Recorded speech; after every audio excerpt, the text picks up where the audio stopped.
అనిపిస్తే యుద్ధం నుంచి తప్పుకోవాలి, అనుకూల సమయాన్ని చూసుకుని దాడి చేసి గెలవాలి అనే ఈ సూత్రాన్ని శివాజీ ఎక్కువగా నమ్మేవారు. దీనినే గెరిల్లా యుద్ధం అని పిలిచేవారు. తనకున్న పరిపాలనా సామర్థ్యంతో రాజ్యంలో ఒక క్రమబద్ధమైన పరిపాలనా విధానాలను ప్రవేశపెట్టాడు. శత్రువులను జయించడంలో ఎంతో నేర్పరితనాన్ని ప్రదర్శించేవారు. తన తండ్రి పరిపాలనలో కేవలం 2000 మంది సైన్యం మాత్రమే ఉండగా దానిని 1,00,000 మందికి శివాజీ పెంచాడు. శివాజీ తన సైన్యం పట్ల అత్యంత శ్రద్ధ తీసుకునేవారు. దీంతో వారంతా వారి ప్రాణాలను పణంగా పెట్టి యుద్ధం చేసేందుకు సిద్ధపడేవారు. అయితే సైనికులకు ప్రమాదం ఏర్పడే సందర్భంలో ఆయన వారిని అనూహ్యంగా అక్కడి నుంచి తప్పించేవారు. ఇలా వరుసగా ఎంతో మందిని చిత్తుగా ఓడించి మరాఠీ సామ్రాజ్యాన్ని శివాజీ ఎంతగానో పెంచారు.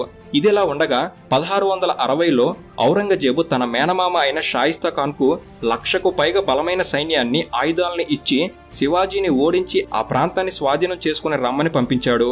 బలమైన ఈ ఔరంగజేబు సైన్యం ముందు శివాజీ సైన్యం తలవంచక తప్పలేదు. దాంతో శివాజీ ఓడిపోవడంతో ఓటమిని ఒప్పుకొని పూణేను వదిలేసి వెళ్లాల్సి వచ్చి వెళ్లిపోయాడు.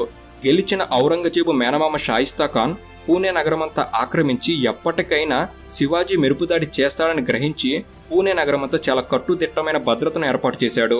ఇలా ఈ యుద్ధం జరిగిన 3 సంవత్సరాల తర్వాత కానీ, అనగా 1663లో ఏప్రిల్ నెలలో పూణే నగరంలో ఒక పెళ్లి ఊరేగింపు జరుగుతుండగా శివాజీ మారువేషంలో తన అనుచరులతో కలిసి పెళ్లి కూతురు తరపున బంధువుల్లో కలిసిపోయి చివరికి కోటలోకి చేరి షాయిస్తా ఖాన్ గదిలోనికి చేరుకున్నాడు.